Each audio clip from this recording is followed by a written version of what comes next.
Ladies and gentlemen, it's my pleasure to do this college readout for the first time.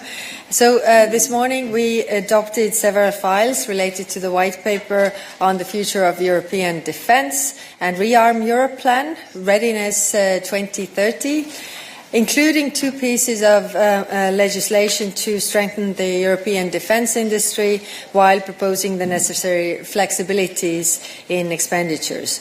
We will delve into details on these proposals shortly, and I will be happy to answer your questions together with Commissioner Kubilius.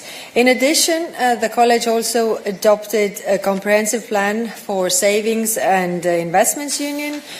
Commissioner Albuquerque will provide a detailed presentation on this plan immediately after this press conference. And later today, Executive Vice President Sejourné will host a third press conference here in the press room to outline the steel and metals plan, which was also adopted this morning. So we can now turn to the white paper on the future of European defence and ReArm Europe Plan, so Readiness 2030. When it comes to defence, then what we invest in defence actually shows how we value defence. And for the past decades, we haven't put a very high importance on it.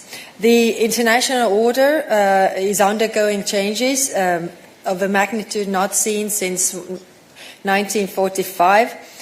This is a pivotal moment for European security. It is a pivotal moment for action. Yes, that the needs of additional funding are massive. The proposals we have adopted today are also essential. But for all the important discussions needed on increasing defence spending, the value we add by working together is priceless. It gives us competitive advantage that is unrivaled anywhere in the world. Together we are always stronger. The white paper on defence, Readiness 2030, is our proposal for how we can work together. And the ReArm package brings the financing possibilities to do it. So 3 points. First, making European countries stronger against any military threat. We have identified the capability gaps that member states have, and in line with the NATO capability priorities, we put forward ideas how to work together in order to fulfill them. This means replenishing European stocks of ammunition, weapons, military equipment, also to keep them flowing to Ukraine. And developing also large-scale pan-European projects. The EU has important added value. We can support member states to aggregate demand and harmonise requirements. We can support European industry, ramp up production capacity, and we can also support member states where they cannot do it alone, because it is either too expensive or too complex. It's faster and cheaper if you work together, and interoperability, which is also a problem for us, that the capabilities don't really work together, can be built from the start. Ukraine should be part of this work too. We have a lot to learn from Ukraine's battlefield experience. We should also be in the position to develop defence systems for Ukraine, but also with Ukraine. Member states must remain in the driving seat when it comes to defence. This is a question of national sovereignty. And that is why we must connect our work here in Brussels with the end users. That it means our member states.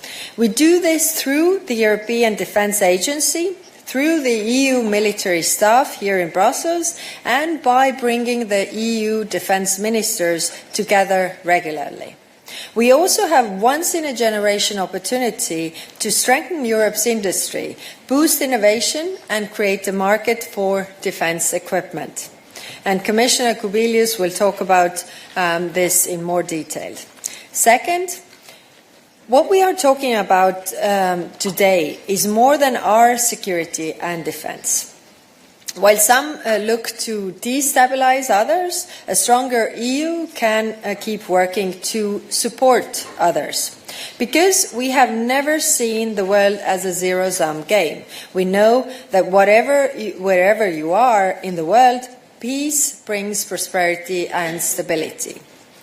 From the Middle East, including the stabilization of Syria, which we discussed Monday at the Syria's conference, to the wider African continent, from Sahel to Sudan and the Democratic Republic of Congo. And we will keep working with others who share this view. From the UK, where I was yesterday, to Australia, Canada, and Japan. This is also why our partners should be part of our cooperative defence projects and initiatives too, where it makes sense for everybody's interest. And finally, Ukraine. In the white paper, we take up the proposals from the military support initiative, proposing support to Ukraine, including more ammunition, at least 2 million rounds per year, as well as air defense and drones and the training and equipping of Ukrainian brigades. This also includes direct support to Ukraine's defense industry, as well as enhanced access to space services. The new SAFE instrument proposed by the Commission will support these ambitions. Russia's economy is in a full war mode. 40% of the federal budget on the military is more than Russia spends on education, healthcare and social policies combined. Regardless of the ongoing negotiations for peace in Ukraine, this is a long-term investment in a long-term plan of aggression.